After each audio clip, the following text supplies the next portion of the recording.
Hello and welcome to the Productive Wellbeing Show and our 12 Days of Christmas series. I'm so excited that you have joined me today for episode number 93 and day number 5 of our 12 Days of Christmas.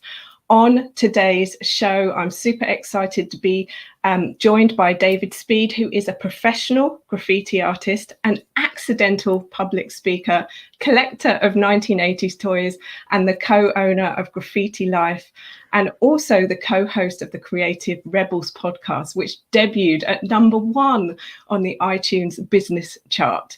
So David, welcome to the show. It's so awesome to have you here. Thanks for having me. What an intro. Yeah, well, it's all true. So as always, as you're joining us, let us know where you are joining from. Say hi. If you're watching on the replay, say replay. And also let us know in the replay where you're joining from, because we love to know that too. And if you have any questions as we're going on, please leave them in the comments, because I've got questions that I want to ask. But this isn't all about me. This is also about you. So we would love to hear from you and what you think as well. So I'm just checking. We are live on LinkedIn. That's awesome. Looks like we're live on Facebook as well. So let's get going. Right. David. Hi. When did you start your business? I started my business in 2010, but I started painting graffiti in 2000. So I've been making work with a spray can for the past 20 years. Wowzers. And what inspired you to become a graffiti artist? So initially, so what inspired us to start the business was that we thought that we had something, because whenever we were making work in the street, people were walking by and saying that it was beautiful, that we were enriching neighborhoods, and they were very positive about it. But at the same time, I was reading a lot of negative news stories that were using words like vandalism, destruction, that were all very negative about what we were doing. So even though we were told left, right, and center that no one would ever pay for graffiti, no one would ever pay for street art, because back in 2010 it was a very different time. Doesn't seem that long ago, but a lot has changed in 10 years, and especially people hang street art in their house now, and that certainly wasn't happening sort of through the early 2000s. The actually getting into painting, I always just saw it around and thought it was amazing. I remember being 10 years old and asking my mum what those words meant. And I mean, the classic question of how did that person get there? And I was always inspired by it. But back then it was kind of like this closed club that you needed to be invited into. And now it's totally different. I mean, I encourage people to put a board up in their garden, buy some spray paint, which you can do online very easily, and just start experimenting, because it's a really fun medium. But back then it was not like that. There was no Instagram. There was no connection with, it was, who do you know? And I used to have to go to, I by accident was put into, when we were on a school trip, I was put into a room with someone who happened to be a graffiti artist, became fast friends with him, and he sort of took me under his wing, and everything went from there.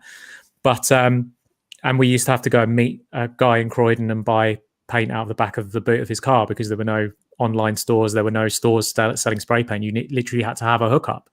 So it was a very, very different time, and a very, very different experience than it is now. But I just sort of fell in love with this art form, and when I first started, there were legal areas dotted around London where you could paint without fear of repercussion.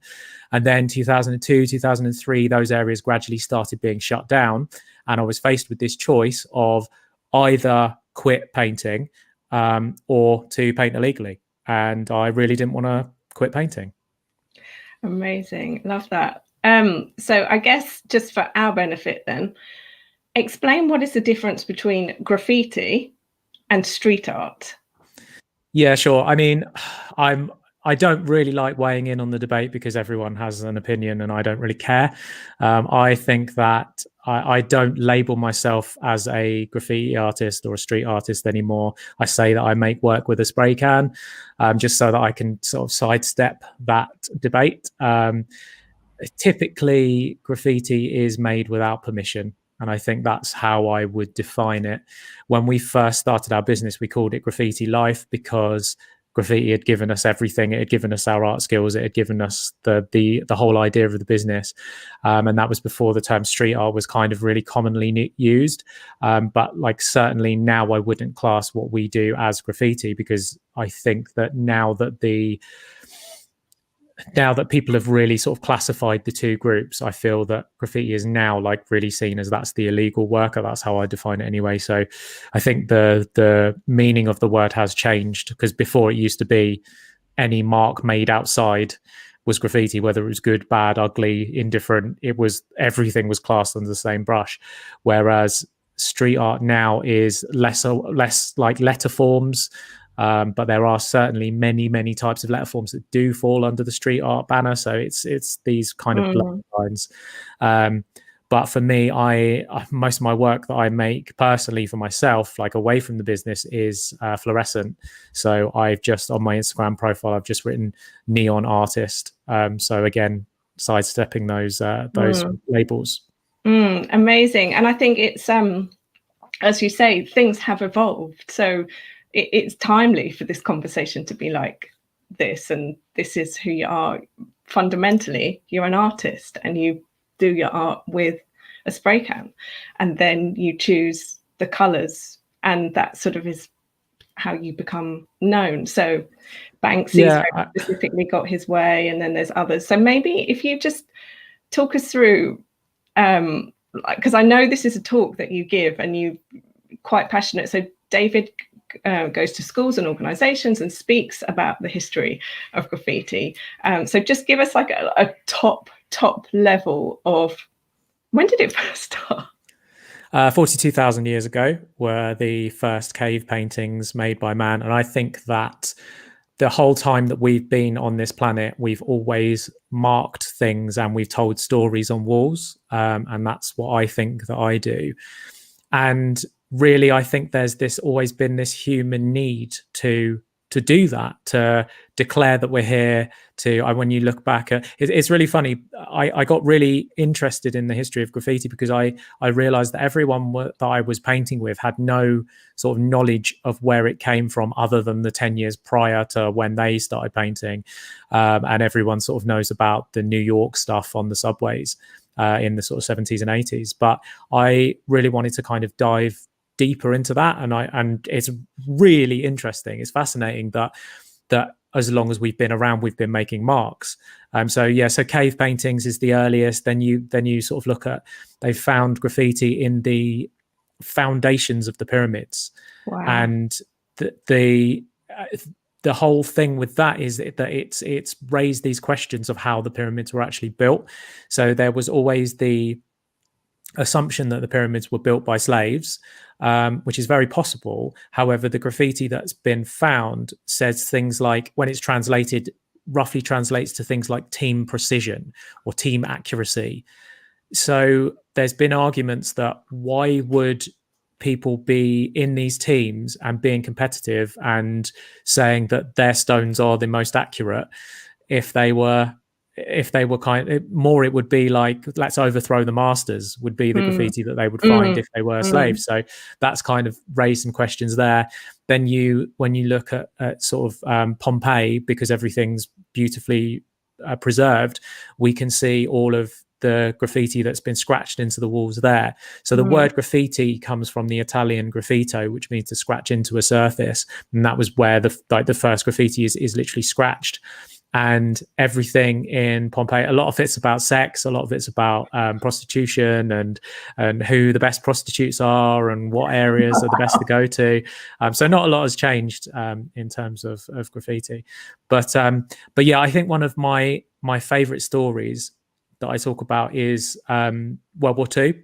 So there's a couple of reasons why World War II is important. The first is that the modern spray can, the tool that I use every single day, would not exist if it wasn't for World War II, because when the American soldiers were fighting in the South Pacific, they were plagued by mosquitoes. And so top American scientists went to work to try and get rid of these mosquitoes. And that's when the very first air pressure cans were invented. And then a few years later in the 50s, some genius put paint into one of those cans, and then we had spray paint was born. So I find that really interesting, that the sort of butterfly effect of, had there not been World War II, I probably wouldn't be talking to you right now, and just the strange way that the world works, because that's how modern spray paint was invented.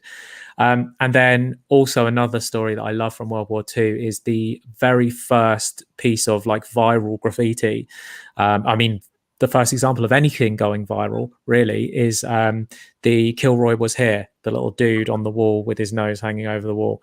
And so I've done a lot of research to try and work out where that came from, because it was so widespreading that apparently Hitler saw it in a bathroom when he was meeting some Italians, I think, and he became so obsessed that Kilroy was this American spy, because he's been here, like, and he's been everywhere, that he thought there was this American spy, and apparently got together a task force to try and track down who this Kilroy was.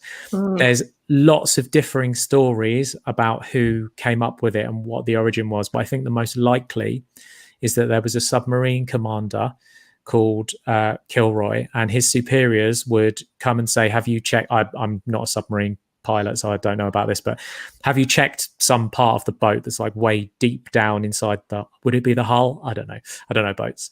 But anyway, deep down within the submarine, there's this certain area that he was supposed to check. The belly of the beast. And so his superior would say, have you checked that bit? And he'd go, yeah.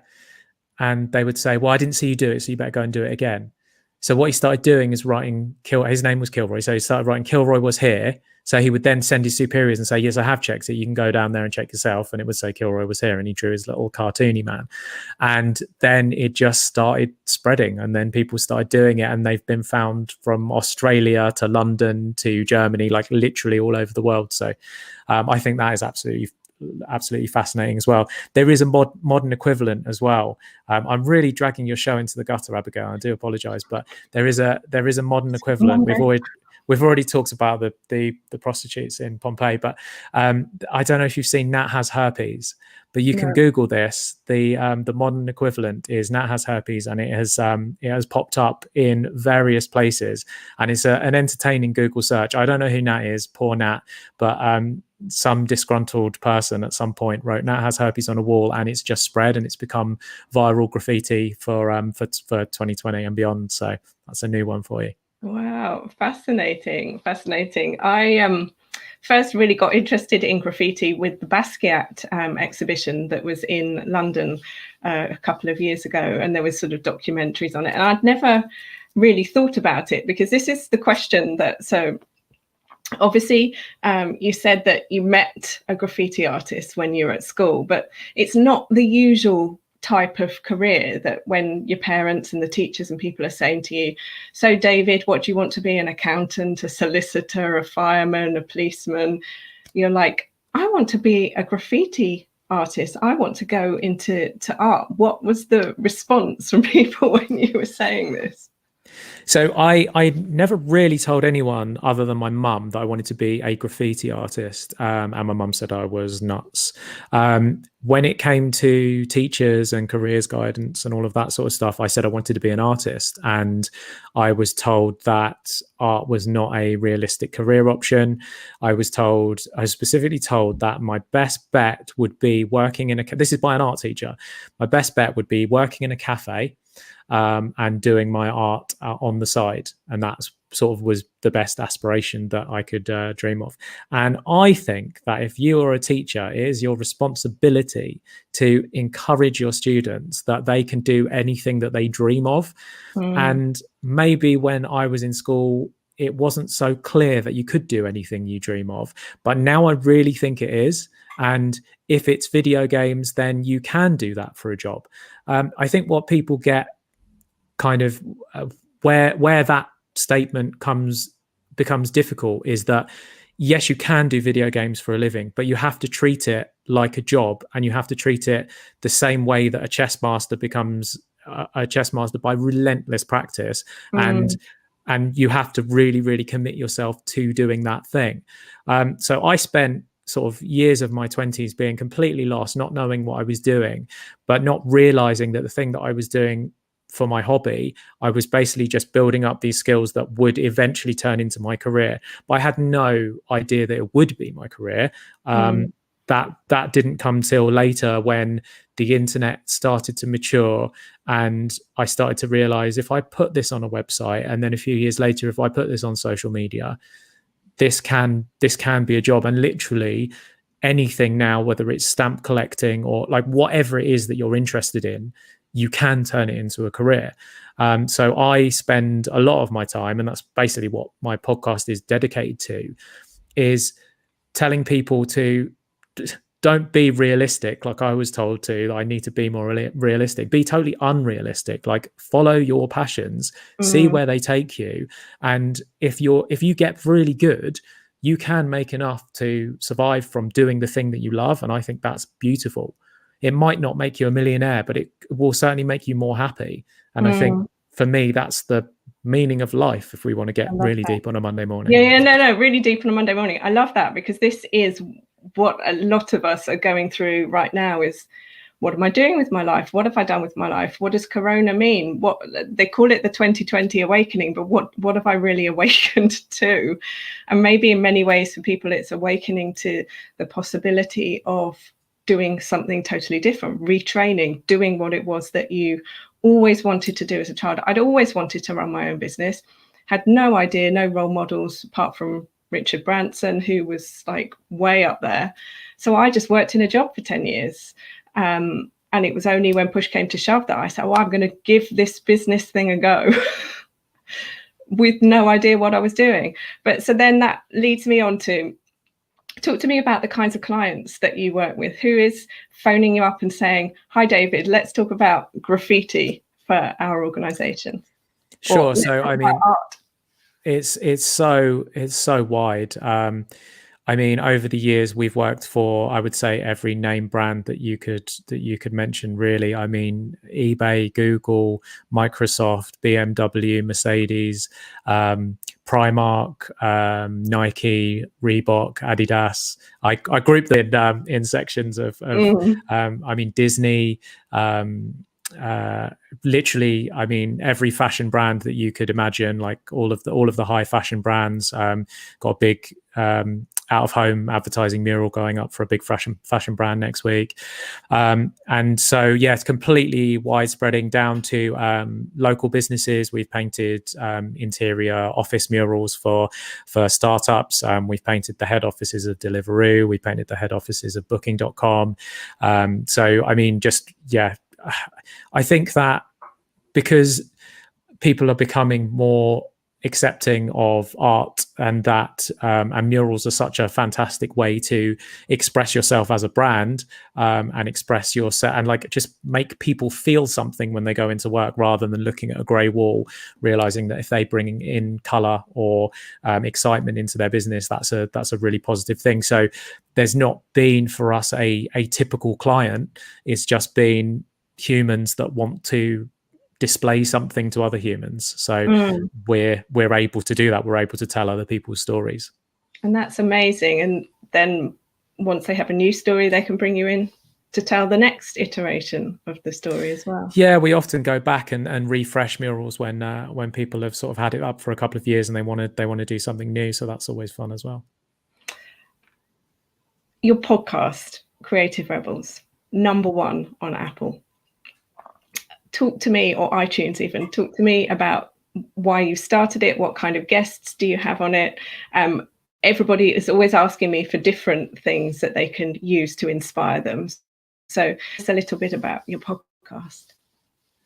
Sure. So the podcast came about when, to really break it down, when I was at university, part of my course was to reach out to other artists, and I found that 99% of artists that I reached out to ignore my emails. So I always made a conscious effort because every kid in the country has done a project on graffiti. I would get emails from sort of young people, university students and stuff like that. So I always made an effort to reply, because no one did for me. until it got to the stage where we were getting so many emails every week asking for interviews and all of this sort of stuff that it just became like kind of a lot.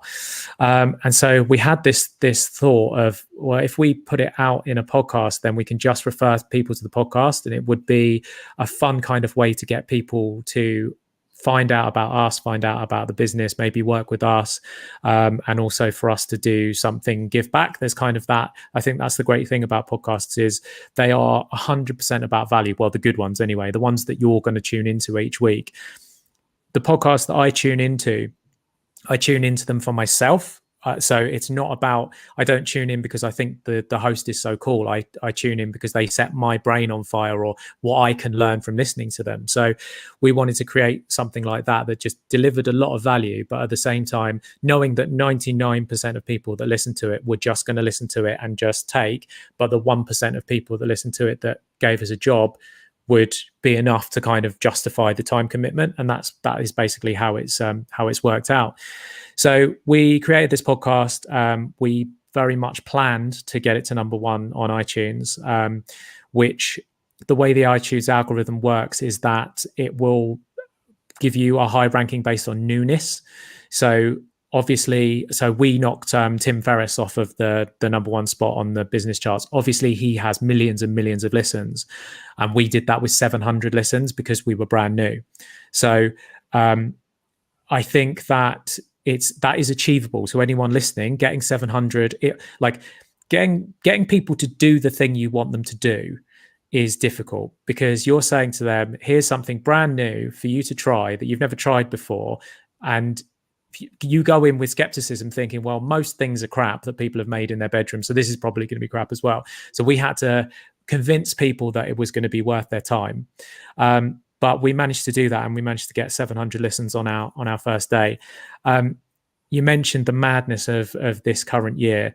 That has definitely spiked our listenership, because the whole podcast is about doing what you love and being happy and fulfilled in a creative career. And I think so many people have had that realization of that's something that they want to do.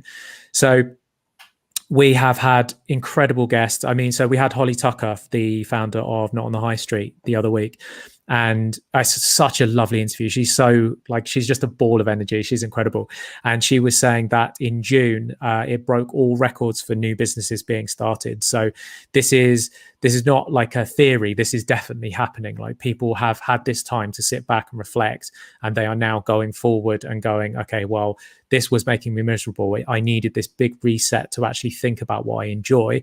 And now that people are doing something new. So I hope that the podcast fits into that, and that it helps people, because we try and give it an equal mix of both inspiring, so you're like, yeah, I really want to do this, but then also practical, which I think is something that you do really well, is actual practical advice of like, this is how I'm actually going to do this thing. So we try and give it a good mixture of both. Because in life everything is simple, but it's not necessarily easy. So that brings me then on to my last question for you. And guys, if you've got any questions for David, please put them in the chat. So my last question is really around the pandemic. How has this changed your business, and what have you got planned for 2021? Sure. So, I mean, it's dramatically affected the business. It got to the stage where, a lot of our work is advertising murals outside, and no one was going outside. So all of our out of home advertising, which is sort of the core part of our business, that all stopped. And so furloughs kept us afloat and were pivotal. And we really sort of pivoted. The podcast became something where because we have a decent listenership now, we were able to generate revenue from that. So we did a partnership with Adobe that sort of really got us through that period. But going forward, it does seem that our work is picking up again. Like I said, we've got a big out-of-home mural in Manchester next week that we're doing. So it does seem that marketing budgets are starting to be loosened up, and people are looking to the future. They're thinking about next year. So for us, it was interesting because it freed up a lot of time for me. So I just started exploring my own personal work, which was, I've been so focused on the business for so long that I haven't painted anything for myself for the past 10 years. So I really sort of started honing in on my neon style, which is something that I'd always wanted to do but hadn't really had the time to do. And so I've been selling prints and selling canvases. So that's been great in terms of business for that. So it's been a mixed bag. And obviously, as soon as you do throw staff into the mix, you have responsibilities, you're looking after other people, then that's when things can become really stressful. So I think the main thing for us was our MD is Yana Thomas. You can find her on LinkedIn, and she's the heart of the business, really. And she just made sure that we were, even if you were furloughed, we were doing weekly Skype calls. So we were doing a Monday meeting, and then we were doing Friday drinks. And I think that has kind of glued the team together. It's kept everyone in high spirits. It's kept everyone talking a little bit about the business, and then just talking about their personal lives and everything that's going on with them. I think that's glued the team together, and I think that's been really, really valuable. And me just being a guy idiot probably wouldn't have thought to do that. But that's why you have people in your business who are good at the things that you suck at.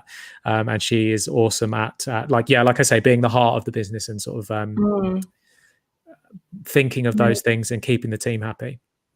Thank you so much for sharing that. I really do appreciate it. And for the audience as well, it's so huge for business owners to share the lows, because we're also used to sharing the highs. But this year has been firefighting for so many people on so many levels. And even though they might sort of rock up with an optimistic outlook, doesn't mean that people haven't gone through the fire this year. So thank you so much for sharing. And yeah, it's almost like 2020 is the year where the universe decided we were all going to make a new cake, and it put all the ingredients in the oven, and it's been sat in the oven all year, and we haven't really been able to do anything, sell it, really talk about it. And I really truly believe that 2020 is going to be, here's the new cake. Okay, what do we do? Let's move forward. So what do you, from all of this cooking time then, if you like, what's really struck you as I want to do more of this in 2021 from a business point of view or from a personal point of view? So I think the way our business was going before all of the lockdowns was we were really looking at experiences, customer experience, and we have some incredible ideas, but we don't always have clients brave enough to go for it, because I think in marketing and advertising, people want to do something that's brand new, and then they say, can you show us examples of where it's worked before? And they don't have the courage to pull this trigger on brand new things.